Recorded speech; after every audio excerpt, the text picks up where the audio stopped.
Je vous salue, chers frères, le frère Kamit, vous qui avez une grande vénération pour nos ancêtres, fondateurs de l'Égypte antique.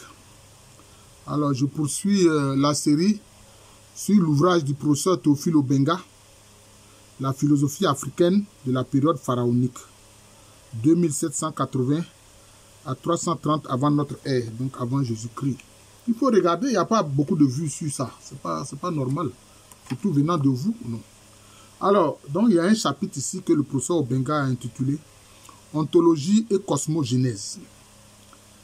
Voilà. Ontologie et cosmogénèse. Alors, il y a le texte Amédou Netché, appelé vulgairement hiéroglyphe. Et puis maintenant, il fait la traduction et puis il en fait le commentaire. Et moi aussi, je vais voir si je peux ajouter un petit grain de sel concernant le commentaire. Alors vraiment, son ouvrage est volumineux, hein, ça il faut l'avouer.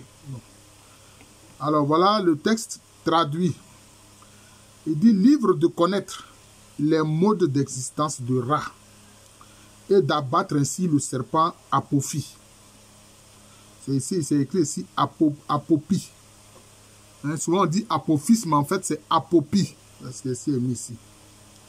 Ainsi parla le Seigneur de l'univers. Vous voyez, le Seigneur de l'univers.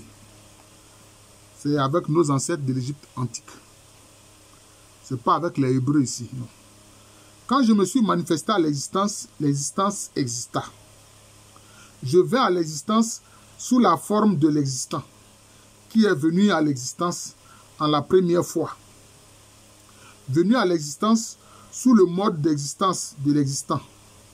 J'existais donc, et ainsi l'existence vint à l'existence, car j'étais antérieur, ils ont dit ici, au Dieu antérieur. Moi, je veux dire aux attributs divins antérieurs que je fis. Il dit c'est lui qui les a créés, donc les autres là ne sont pas Dieu, c'est lui seul qui est Dieu. Car j'avais l'antériorité sur ces dieux, vous voyez, sur ces dieux antérieurs. Car mon nom fut antérieur au leur. Car je fis l'ère antérieure ainsi que les dieux antérieurs. Je fis tout ce que je désirais en ce monde. Je me dilatai en lui. Je nouai ma propre main, tout seul, avant qu'il ne fusse né, avant que je n'eusse craché chou et expectoré tefnout. Je me servis de ma bouche, pardon, et magie fut mon nom. Non, nos ancêtres ne faisaient pas la magie, c'est la parole sacrée. C'est moi qui suis venu à l'existence, à mon mode d'existence. Quand je vais à l'existence, sous le mode d'existence de l'existant. Je viens donc à l'existence dans l'ère antérieure, et une foule de modes d'existence vers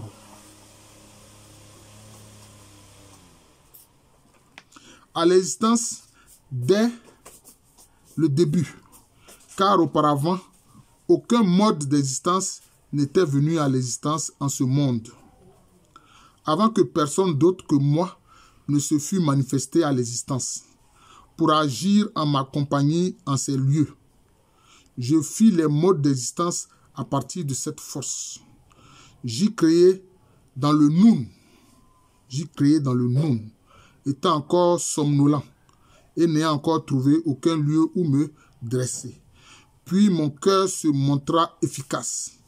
Le plan de la création se présenta devant moi. Et je fis tout ce que je voulais faire étant seul. Je conçus des projets en mon cœur et je créai un autre mode d'existence. Et les modes d'existence dérivés de l'existant furent multiples. Je vais d'abord lire le commentaire du professeur Théophile Obenga. Et puis moi-même, je vais ajouter mon petit grain de sel. Alors, il écrit ici en commentaire, le manuscrit date du 4e siècle avant Jésus-Christ. mais le texte a dû être composé plusieurs siècles auparavant. Ce texte est éminemment philosophique avec les grandes vertus et recettes de l'entendement, qui ne sont rien d'autre que la logique et la dialectique, moyen par l'excellence de la raison. L'auteur de ce texte s'est plié à la dure rigueur du concept, ainsi qu'une lecture attentive le relève. Keper, verbe intransitif qui veut dire venir à l'existence, changer, transformer, être effectif, exister, être. Keper Jes F, celui qui vint à l'existence de lui-même. C'est l'épithète du dieu soleil Ra. Bon, je peux dire du principe de la lumière. Keperu, le roux, quand vous voyez comme ça le suffixe roux, dans la langue de l'Égypte antique, ça indique le pluriel. Ça indique le pluriel. Forme, configuration, mode d'être, mode d'existence. Existence. Keper, Keperu. L'existence vint à être effective. L'existence exista. Kefri ou Kefri ou Keperi. L'existant. Le jeune dieu solaire en forme de scarabée sacré. Bon. Je vais dire l'attribut. Neber Djer, seigneur de l'entier, maître de la totalité, seigneur ou maître de l'univers. Terre, pays, monde. En ce monde, littéralement, dans ce monde, c'est-à-dire démonstratif après la chose démontrée. Sémantique tout à fait négro-africaine, bantou. Ancien égyptien, bantou, mbochi. Même mot français dans ce monde anglais, in this word. L'égyptien et le mbochi sont identiques. Wayi, seul, unique. Il ne s'agit pas de solitude, d'isolement solitaire, mais du caractère unique de l'être un, de l'unicité absolue, de l'un demi-urge. Dans beaucoup de langues bantoues, wo, si signifie un. Seul, unique. Variante dialectique, po, mo, imosi. Shimo, fimo, fo, mbo, homo. Pas, avoir fait dans le passé, est rapproché d'eux. Antiquité, et nous avons, j'étais antérieur, j'avais l'antériorité. Mon nom fut antérieur. Nom copte. Ran, reine, laine, bantou. Rina, lina. Rina, lina, dina, ina. Zina, non. Dieu en copte. Les dieux antérieurs, c'est-à-dire les dieux les plus anciens qui existent dès l'origine. Le commencement des temps. Les temps primordiaux. Paouti, le dieu antérieur. En la première fois, dans l'occasion qui vint en tête. La toute première fois. SP. Tepi, Sep. Tepi. La première occasion, la création. Oh, le commentaire du professeur Théophile Obenga est très très long. Il est très long, ça je l'avoue. Dès qu'il existe, l'existant mène à l'existence. Bon, moi, ce que j'ai compris, très simplement, la divinité première, la seule et réelle, il dit qu'il était seul. Mais il a surgi du Noun, qui sont les eaux primordiales. Et puis maintenant, ce qu'on a appelé les dieux antérieurs, c'est lui qui les a fait venir à l'existence. C'est lui qui les a fait venir à l'existence. Parce que quand on voit bien la traduction, hein, c'est lui qui les a fait venir à l'existence. D'existence, de l'existence, j'existais, etc. Hein? Et j'étais antérieur au Dieu antérieur, que je fis. Donc si c'est lui qui les a fait, donc les autres là ne sont pas des dieux, ce sont des attributs. Ce sont des attributs divins, ce ne sont pas des dieux. Voilà, donc c'est ça. Hein? Donc les modes d'existence dérivés de l'existant. L'existence, c'est l'unique et vrai Dieu, c'est-à-dire Nietzsche. C'est ce que le procès... Hein? L'être est également et surtout raison. Il conçoit des projets en son cœur. Mais s'il conçoit des projets en son cœur, ce n'est pas seulement la raison. C'est qu'il y a aussi le sentiment. Voilà. Il y a aussi le sentiment. Il y a le cœur intérieur. Voilà, c'est ça. Les anciens Égyptiens appellent la création la première occasion. C'est un événement qui vient en tête de tous les autres. Œuvre inaugurale, la création est aussi comme une preuve, une démonstration de l'existence de l'existant. Quand il dit qu'il était dans le Noun, c'est que peut-être que le Noun, les eaux primordiales, était une partie de l'existant, c'est-à-dire du créateur. C'était une partie de lui-même. C'était ces eaux qui étaient de lui. Vous comprenez? Donc c'est ça.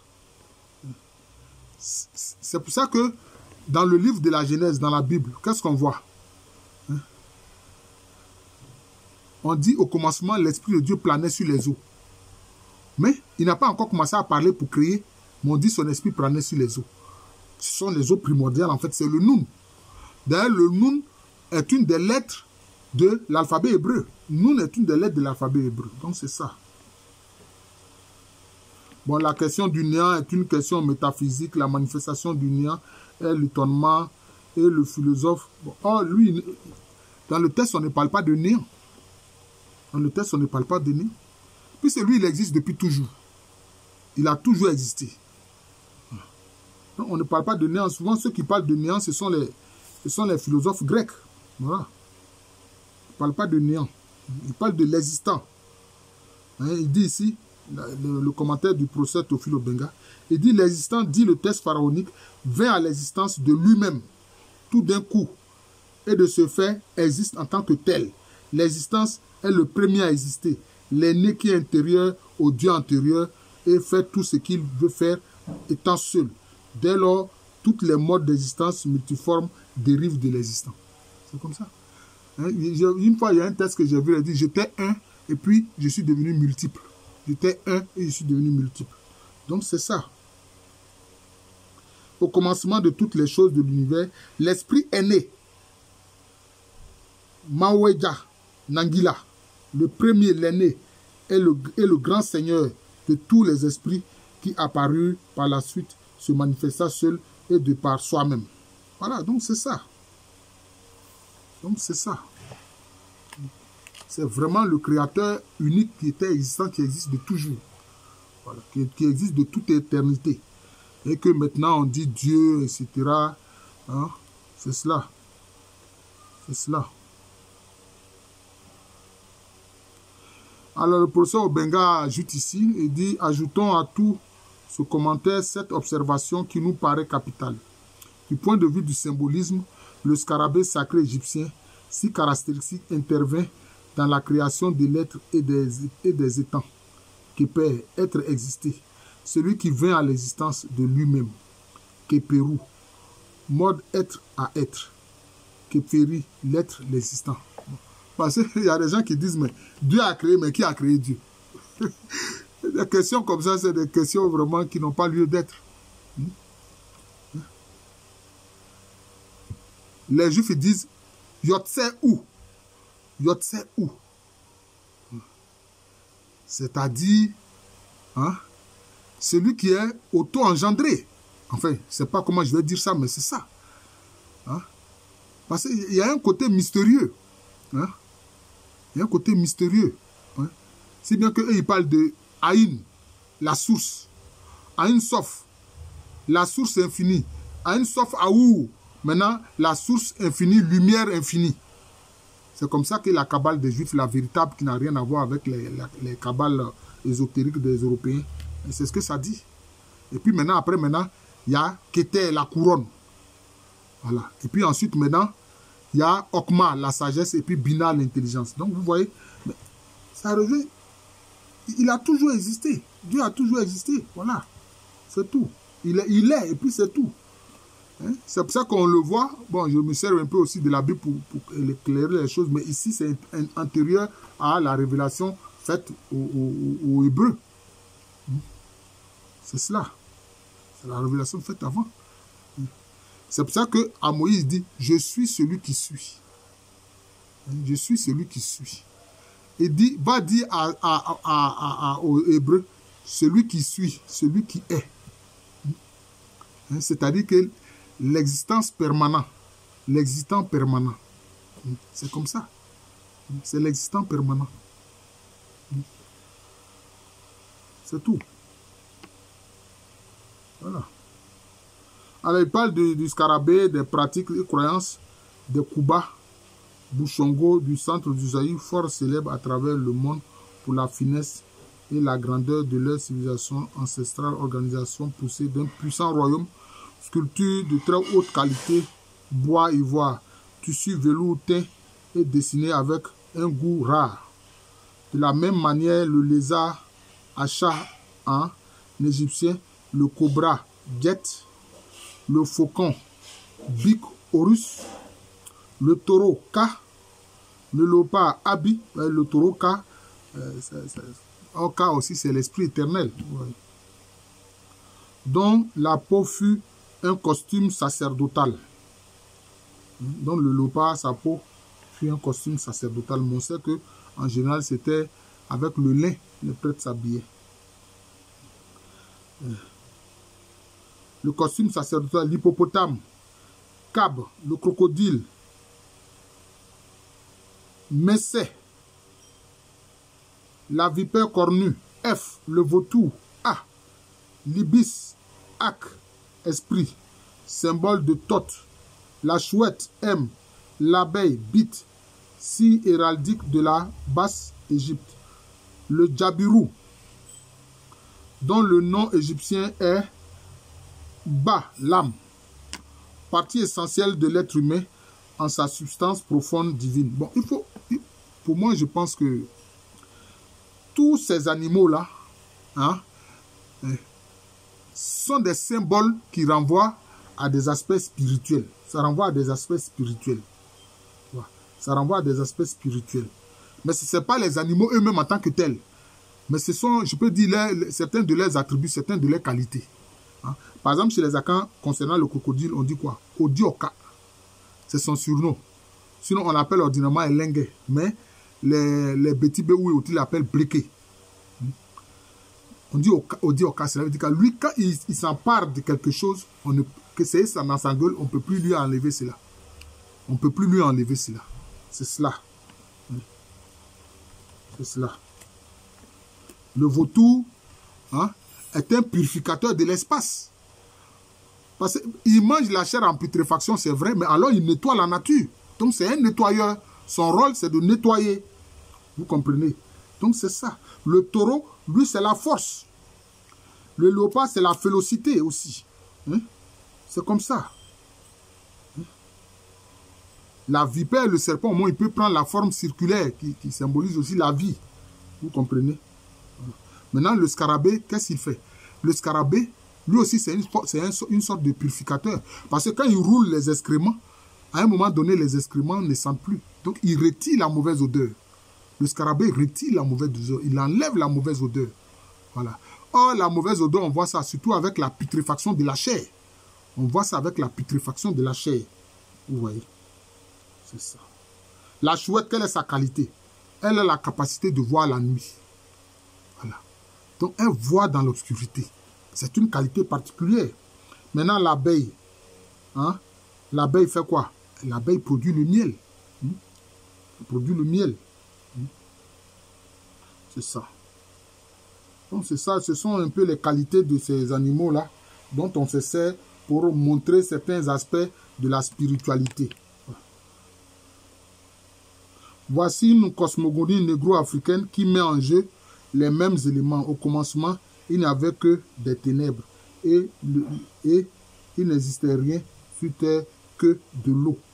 Dans ce chaos Bumba, le Tchembe régnait seul. Il vomit d'abord le soleil, puis la lune et ensuite les étoiles. C'est ainsi que naquit la lumière. Bon, donc vous voyez. Donc c'est une cosmogonie des Africains qui a un lien quand même avec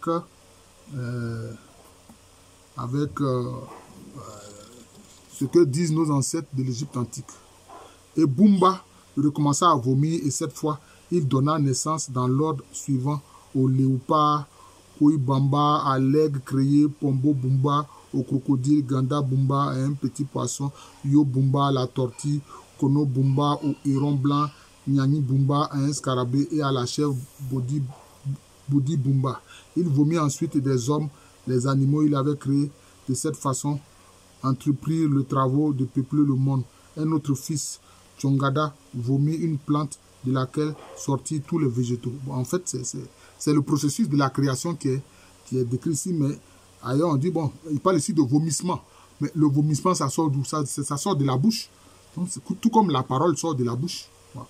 Donc, les vomissements, moi, je considère ça comme des paroles. Hein? Rien d'établi, d'édifié. Ou déjà à 20 minutes.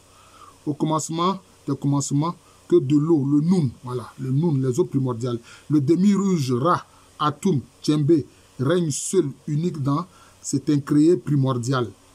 En venant de lui-même, là, ce sont les attributs, en fait. Ra, Atum, Tchembe, ce sont les attributs hein, du seul Necher. Du seul Necher.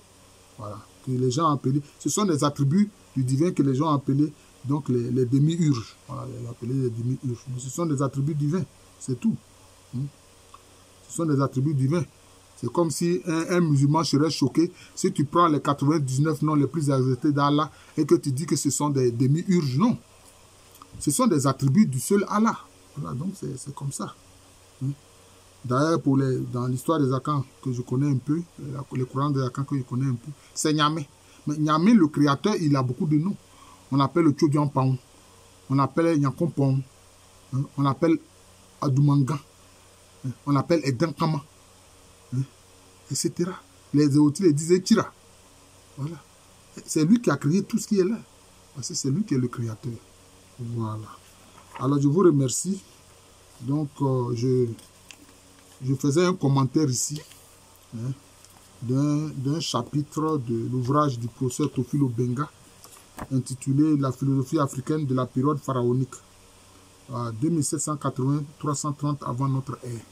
Je suis le professeur Alou Kwame René, professeur titulaire d'histoire à l'université Félix Houphouët-Boigny, université Abidjan, c'est à Cocody, en Côte d'Ivoire, un pays situé en Afrique de l'Ouest.